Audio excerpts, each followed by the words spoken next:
Hello, I'm Shawna Richter-Ryerson. I am the Public Relations Manager at the Nebraska Game and Parks Commission, and I'm excited to be talking about working with the press today. Journalists often think of themselves as the first writers in the first draft of history.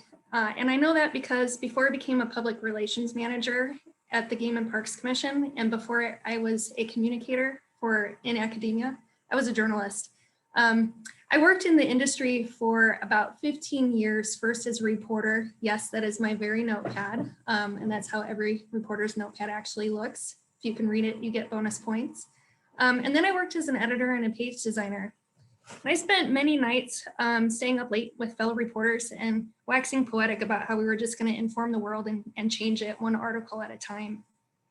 In my PR roles, I hear a lot about how the media purposefully misrepresents your work. I see it often that people say, I didn't say that. They have this very look on their face, right? And I get a little bit sad because at the end of the day, a lot of mistakes were made by both you and by me. Before I get into what those mistakes are, though, I feel it's important to give a brief history of journalism. Basically, the profession is about 500 years old. It began when the first printing press, jumping ahead. When the first printing press was invented in the 1400s. Mass communication wasn't a thing before that. People couldn't read, actually. So by the late 1400s, when they figured out how to make 4-page pamphlets, they would actually pay someone to read that newspaper in the bar, which is where everybody got their information from. Eventually, literacy rates grew and newsrooms, newspapers and journalism played a bigger and bigger role in the societies that they were in. If you look at newspapers now, looking back, historians will talk about how they played a big role in the American Revolution and how they played a role in the Civil War and how workers' rights of the early 20th century were all changes made because of the role that newspapers and literacy played. You've probably seen a number of movies showing journalism at its best. Movies like The Post, Good Night and Good Luck, Spotlight. These are all movies that make journalists just burst into tears at how well they convey the practice and professional culture of journalism. However, you're going to run into mistakes every single time. This is one of the most famous mistakes made in newspapers in the United States. During this particular election, the Chicago Daily Tribune was coming up on its deadline. They needed to print in order for the newspaper to arrive on doorsteps on time. And so the editor made the call. They went with Dewey defeating Trump. We, of course, all know now that Truman absolutely did not beat Dewey. And so it's important to remember that these mistakes are going to happen. Newspapers, media are the first draft of history, and that draft is rewritten as new information becomes available. It's important in all of this to remember that we all play a role in reducing those mistakes that are going to occur. And so now I'm going to give you my top 10 tips for how to do just that. Tip number 1 is our point of reference. In my experience, one's point of reference is the biggest issue in accurate reporting. Our experiences, our viewpoints color what we think we know and understand. As you can see here, the guy on the left, he sees 4 things, right? And the guy on the right sees 3. Our experiences change what we know and understand. I have a great example of this. When I started at the university, one of the areas of my department dealt with drought. For months, my colleagues were name dropping Lake Mead. 6 months later, when I attended a conference on drought, I heard a woman from Arizona talking about the 4-state collective and how they divvy up rights to the water of Lake Mead. And that was the first time that I understood that lake's important role in the drought community. Another factor in my life has been my education in humanities. And frankly, this is the case for almost most people that you're going to come in contact with and want to communicate about science with. Shortly after high school, my scientific education ended. My last class in science was Biology 101, my freshman year of college. To earn my 2 degrees, one in journalism and one in graphic design, I needed to take 3 total classes, 1 science, 1 math, and 1 that I tested out of. That's not atypical. The majority of people pursuing a secondary education are getting them in a field outside of the STEM field. This statistic right here is from 2015, 2016 with the National Center for Education Statistics, and that figure hasn't changed yet. So it's important to remember the last time anybody knew about the scientific method, about biology, about physics, about chemistry, most of those happened in high school, and a lot has changed for a lot of people since then. Reporters are in the same boat. They're often tasked with reporting on a broad range of topics. So we talk about journalists having a knowledge about a mile wide, but about an inch deep. As newsrooms shrink, both at TV and media and radio, or newspaper and radio stations, reporters are taking on more and more special topics. And so their knowledge base is becoming shorter and shorter and shorter. It's your job, just like it's their job, to make sure that communicating clearly is what happens. A good way to do that is to remember my tip number 2, context is king. This one is so important it actually gets 2 slides. See, here, context. This is seriously the most important thing that you can do. One of my favorite examples of this is when I received a phone call that said that Dr. Trish Freeman had a new bat species named after her. This was at my job at the university. And I thought, wow, that sounds pretty cool. I should probably do a story about this. And so I gave her a call and we're talking, and the entire time I'm telling myself, wow, this is a fun little story. Like, I think this is going to play pretty well on social media. It's going to be kind of amazing. And near the end of that hour-long interview, she said this: there are only about 6,000 mammal species on Earth. Unlike with insects, it's rare to discover a new mammal species today, let alone get to name one. So this thing that I thought was a really cool story turned out to be a once-in-a-lifetime story that I could tell for myself, for Trish, for my university. But had she not given me that tip toward the end of our 1 hour-long conversation, I wouldn't have known, and I wouldn't have written the story about this once-in-a-lifetime opportunity. Trish did a lot of other things that day that were right. She avoided jargon, and when she used it, she always made sure to clarify for me what she was talking about. I have it feels important to spend a little bit of time on jargon because jargon can convey meaning quickly to people that are in your field. But often we sprinkle it in our language, and I'm guilty of using it myself. We use it as a crutch or a way that kind of ends up preventing us from connecting with another person. It prevents understanding, and whether we intend it or not, it often can make people feel left out or talked down to, or worse. And so when we're communicating, we really want to take a step back and make sure that the others know what we're intending to say and that they're understanding it so that we can both accomplish our goals.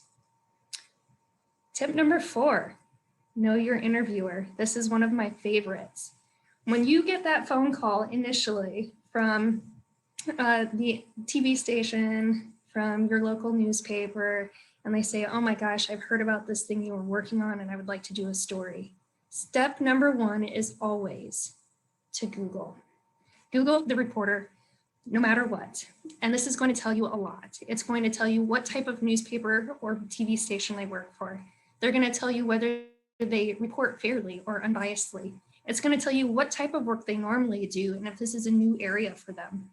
All of this is going to help you prepare for the interview that you are still deciding whether you want to give. It is important to know that even though you might decide not to do the interview, it's not going to prevent the reporter from sharing this story. They are going to find somebody else to interview, so make sure you remember that. Tip 5, prepare, prepare, prepare. I'm assuming that you have decided to give the interview. And so the first thing after you Google the reporter is to call them and say, I need to know a little bit more about what this story is about. Often they're not going to give you the direct questions that they're going to ask you, but they can tell you whether they're writing a story about a prairie restoration project that involves eminent domain, or whether they're more concerned about the conservation aspect of that particular topic. Then you need to buy time, but remember not to buy too much time. Reporters are on deadlines, often that are daily, at most usually a couple days, And it's important to get back to them in a timely fashion. After you've done that and said, hey, I can call you back tomorrow or later today, think of every possible question that they might ask you and then prepare an answer. We call this in my current job, we call this writing talking points, and we're sure to share those with other people we think will also get those types of questions from in our organization on a particular topic. Oops. Then you want to practice and practice and practice again. It's best if you can hand those questions that you've discovered off to somebody else to ask you those questions. So that way they can tell you when you're using too much jargon, when you maybe have strayed from topic, when you possibly need to provide another example so that you're conveying your meaning more clearly. And then you're ready to call the media back, okay? When you give them a call, be sure that you have time, you feel comfortable, and you're ready. And then go ahead and get it done. Tip number 6, in that interview, your job is to be real and to be enthusiastic, to keep it simple, to keep it compelling. If you show your excitement, others are going to feed off of that excitement. And they're going to be more inclined to ask you more questions. They'll feel comfortable enough to tell you when they don't really understand what you're saying.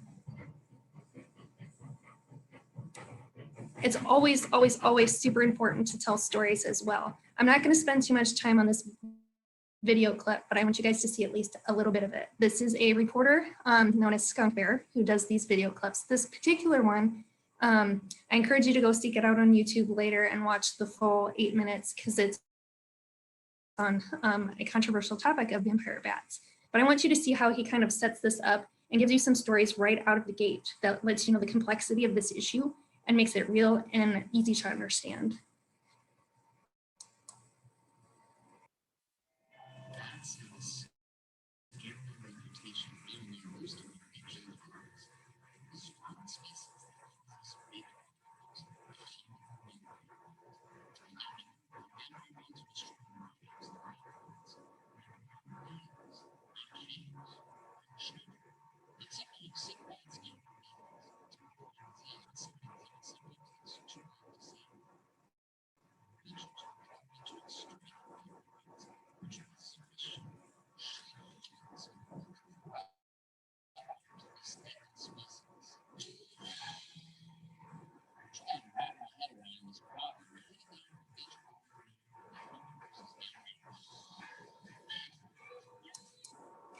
Okay, I'm gonna go ahead and stop there. As you saw, he knocked off his glasses, right? You immediately love this reporter just a little bit.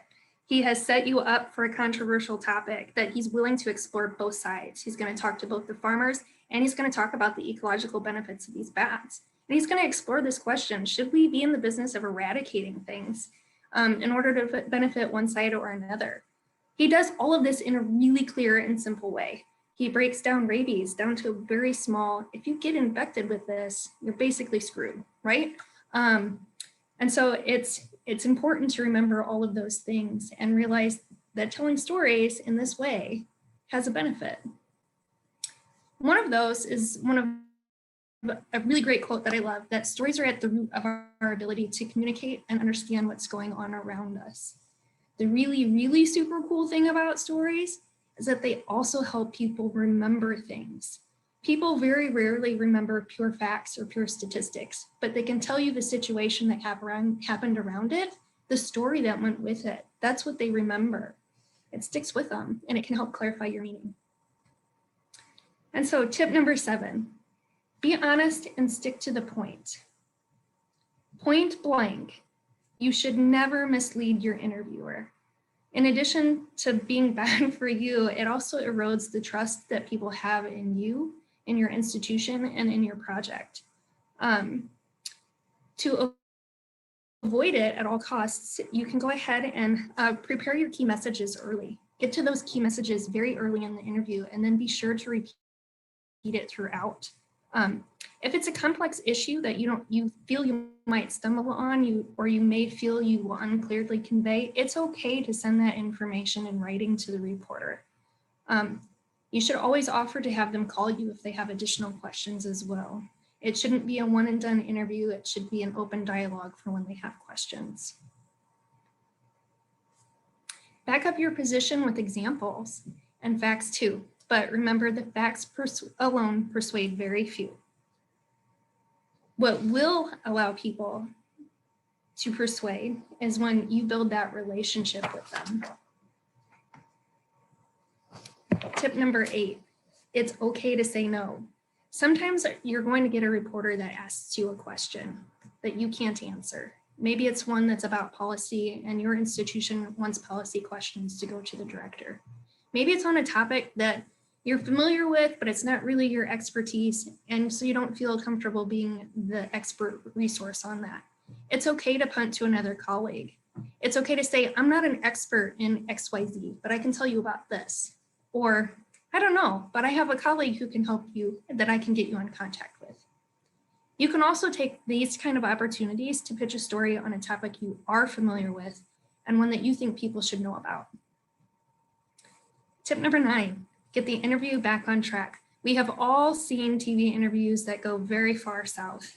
Often when an interviewer veers off course, and they will keep trying to veer off course, it's your job to redirect the conversation and correct misinformation. It can be a little bit like hitting your head on the wall sometimes, but it's super important, particularly with wildlife damage issues, to make sure that people are hearing the information accurately and are not taking what you say and hearing something different. Redirect as often as you need to in order to get the conversation back on track.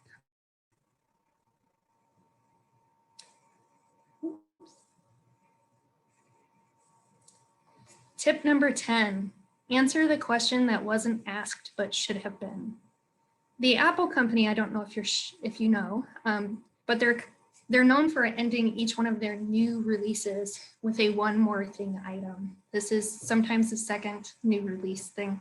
But at the end of an interview for you, you should always offer up the question that wasn't asked, but that you know should have been, like Trish Freeman did with the bat, about having a bat named after her. Most good journalists are going to ask you this question themselves. If they don't let it stop you from going ahead and sharing that one more thing yourself. Tip number 11, my one more thing. I knew you were expecting it. For all of these steps, this is something that you need to remember, is that it's all about the relationships. Good communication is all about having that relationship, that comfort, that ability to understand what another person says. It is all about the relationships every single time. So don't lose sight of that when you're working with media. They are people who are trying to share people's stories. And the great news is that you're a person too. You guys share commonalities. What I tell people often is that both journalists and scientists have a thirst for knowledge. You can't graduate with either degree without having ethics training. You both have a desire to impact the world, and both of you want people to operate with real, truthful, accurate information.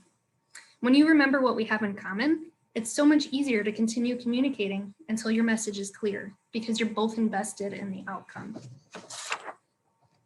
Okay, and so a few reminders to wrap up. It is super important to remember that a media audience is broad. Their job is to tell all sides of a story, not specifically your story. In most cases, they're not going to send you a draft of their story or the video clip. And they may call you if they have a question, but not always. So if a mistake happens, be sure to tell them. Though they are trained not to send a story, they do hate when mistakes happen and will take every effort to correct the record. It may even prompt another story, so that way you have another opportunity to share more about your work. Journalists are insatiably curious. You can use that attribute in order to amplify your own voice and your own message. You should feel free to reach out to them when you have something new and exciting to share that might help in the long run for the project that you have at hand. And then the last thing I have, I'm sure you all remember the game of telephone when you were a kid and how it went awry, how peas turned into bees to knees to cheese and so on. And so I'd like to take this moment to tell you that even as adults, this happens, particularly when we are communicating about something both sides are not completely familiar with. So it's our job to do our part to make sure that the P's at the beginning are still P's at the end. And that's it. Thank you so much. I appreciate being a part of this conference, and I look forward to questions.